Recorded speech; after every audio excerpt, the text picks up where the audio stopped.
आणि बातमीपत्राच्या सुरुवातीलाच बातमी आहे पाकिस्तान आणि अफगाणिस्तानमध्ये सुरू असलेल्या युद्धासंदर्भात। पाकिस्तानने युद्धविरामाचं उल्लंघन करत अफगाणिस्तानवर एअर स्ट्राईक केलाय। या एअर स्ट्राईकमध्ये 8 नागरिकांसह 3 क्रिकेट खेळाडूंचा देखील मृत्यू झालाय। या घटनेनंतर पाकिस्तानवर आता टीकेची झोड उठली आहे। अफगाणिस्तान आणि पाकिस्तानमधील या संघर्षाचा आढावा घेऊयात या रिपोर्टमधून।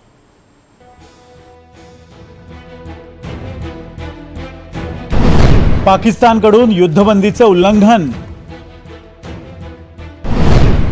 अफगाणिस्तानवर एअर स्ट्राईक, अफगाणिस्तानच्या 8 नागरिकांसह 3 क्रिकेट खेळाडूंचा मृत्यू। 2 दिवसांपूर्वी अफगाणिस्तानकडे युद्धविरामाची मागणी करणाऱ्या पाकिस्ताननं 2 दिवसातच युद्धबंदीच्या नियमांचं उल्लंघन केलंय। पाकिस्तानी सैन्यानं अफगाणिस्तानातील पख्तिका प्रांतामध्ये एअर स्ट्राईक केला। पाकिस्तानच्या वायुदलानं रहिवाशी घरांना लक्ष्य केलंय।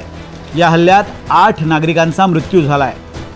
इथं फक्त सामान्य नागरिक राहतात। या घरात तालिबानी सैनिक किंवा तालिबानचे अधिकारी राहत नव्हते। या हल्ल्यात लहान मुलं, महिला आणि निरपराध लोकांचा मृत्यू झाला। पहिल्या स्ट्राईक नंतर लोक मदतीसाठी धावून आले, मात्र दुसऱ्या स्ट्राईक नंतर बरेच जण मृत्युमुखी पडले। या हल्ल्यात 3 क्रिकेट खेळाडूंचाही मृत्यू झालाय। सिकबातुल्लाह, हारून आणि कबीर या क्लब क्रिकेट खेळणाऱ्या 3 खेळाडूंनी आपले प्राण गमावले। या हल्ल्यानंतर अफगाणिस्तान क्रिकेट बोर्डानं तीव्र दुःख व्यक्त केलंय। या खेळाडूंना ग्राउंड हिरोज असा सन्मान देण्यात आलाय। सोबतच नोव्हेंबर महिन्यात पाकिस्तान श्रीलंका यांच्यासोबत होणारी T20 मालिका रद्द करण्याचा निर्णय घेण्यात आलाय। दरम्यान पाकिस्तानकडून झालेल्या एअर स्ट्राईक नंतर अफगाणिस्तानचा दिग्गज खेळाडू राशिद खान यानं तीव्र संताप व्यक्त केलाय। अलीकडेच पाकिस्ताननं अफगाणिस्तानवर केलेल्या हवाई हल्ल्यात झालेल्या नागरिकांच्या मृत्यूमुळे मला खूप दुःख झालं। ही एक अशी शोकांतिका आहे ज्यामध्ये महिला, मुलं आणि जागतिक स्तरावर आपल्या देशाचं प्रतिनिधित्व करण्याचं स्वप्न पाहणाऱ्या तरुण क्रिकेटपटूंचा बळी गेलाय। नागरी पायाभूत सुविधांना लक्ष्य करणं पूर्णपणे अनैतिक आणि क्रूर आहे। हे अन्यायी आणि बेकायदेशीर कृत्य मानवी हक्काचं गंभीर उल्लंघन आहे, त्यामुळे त्याकडे दुर्लक्ष केलं जाऊ नये। मौल्यवान निष्पाप जीव गमावल्यानंतर पाकिस्तान विरुद्धच्या आगामी सामन्यांमधून माघार घेण्याच्या ACBच्या निर्णयाचं मी स्वागत करतो। या कठीण काळात मी आपल्या लोकांसोबत उभा आहे, अशी social media post Rashid Khan यानं शेअर केली आहे। 8 ऑक्टोबरपासून पाकिस्तान आणि अफगाणिस्तान यांच्यात संघर्ष सुरू आहे। 8 ऑक्टोबरला TTP या संघटनेनं खैबर पख्तूनख्वा या भागात पाकिस्तानी सैनिकांवर हल्ला केला। या हल्ल्याला उत्तर म्हणून 9 ऑक्टोबरला पाकिस्ताननं काबूलवर हवाई हल्ले केले। TTP नेता नूर वली मेहसूदला लक्ष्य करण्यासाठी हा हल्ला केल्याचं पाकिस्ताननं सांगितलं। 10 ऑक्टोबरला पाकिस्ताननं अफगाणिस्तानच्या पख्तिका प्रांतातील बाजारपेठेत बॉम्बस्फोट केला। 11 आणि 12 ऑक्टोबरला रात्री अफगाणिस्ताननं पाकिस्तानला पहिल्यांदा उत्तर दिलं। अफगाणिस्ताननं पाकिस्तानी सैन्याच्या चौक्यांवर हल्ले केले। या हल्ल्यात 58 सैनिक मारले गेले आणि 24 चौक्या ताब्यात घेतल्या गेल्या। 15 ऑक्टोबरला पाकिस्ताननं पुन्हा कंदाहारमध्ये हवाई हल्ला केला। याला तालिबाननं पाकिस्तानी टँक आणि चौक्या ताब्यात घेऊन उत्तर दिलंय। बुधवारी संध्याकाळी 6:30 वाजता दोन्ही देशांनी 48 तासांच्या युद्धबंदीवर सहमती दर्शवली आहे। ही युद्धबंदी आज संध्याकाळी संपणार होती। त्याआधीच पाकिस्ताननं हवाई हल्ले सुरू केलेत, त्यामुळे आता अफगाणिस्तान या हल्ल्याला चोख उत्तर दिल्याशिवाय शांत बसणार नाही हे जवळपास निश्चित मानले जात आहे। Bureau report, NDTV Marathi. बातमी आहे अमेरिकेमधून। अमेरिकेचे राष्ट्राध्यक्ष डोनाल्ड ट्रम्प हे स्वतःलाच एक गिफ्ट देण्याच्या तयारीत आहेत।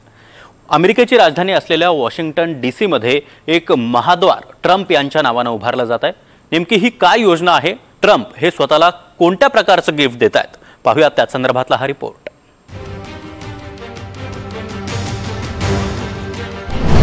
अमेरिकेचे राष्ट्रपती डोनाल्ड ट्रम्प यांची मोठी घोषणा।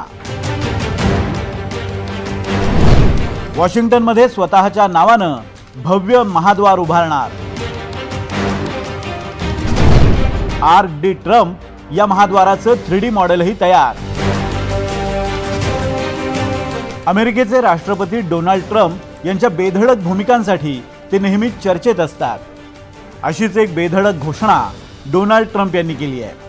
अमेरिकेची राजधानी वॉशिंग्टन DC मध्ये एक भव्य द्वार उभारण्याची घोषणा ट्रम्प यांनी केली आहे। आणि या महादरवाजाला आर्क ऑफ दी ट्रम्प असं नाव दिलं जाणार आहे.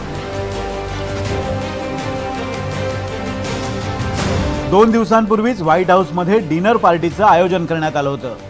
या पार्टीसाठी अमेरिकेतील श्रीमंत उद्योजकांना निमंत्रण देण्यात आलं. या पार्टी दरम्यान ट्रम्प यांनी आर्क दी ट्रम्पची घोषणा केली.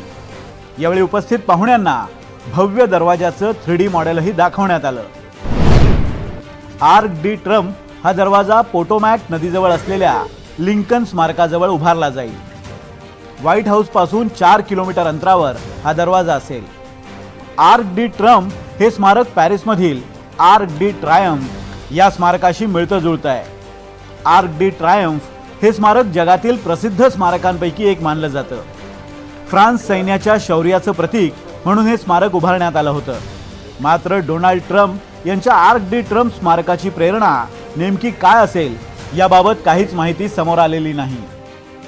पुढील वर्षी अमेरिकेच्या स्वातंत्र्याला 250 वर्ष पूर्ण होणार आहेत. या सोहळ्यापूर्वी हे स्मारक तयार व्हावं अशी ट्रम्प यांची इच्छा आहे. पण ही इच्छा पूर्ण होण्यासाठी त्यांना विरोधी पक्षाला तोंड द्यावं लागेल. ट्रम्प यांनी स्मारक उभं करण्याची घोषणा केली, मात्र यासाठी खर्च किती येईल याबाबत अद्याप कोणतीही स्पष्टता नाही आहे.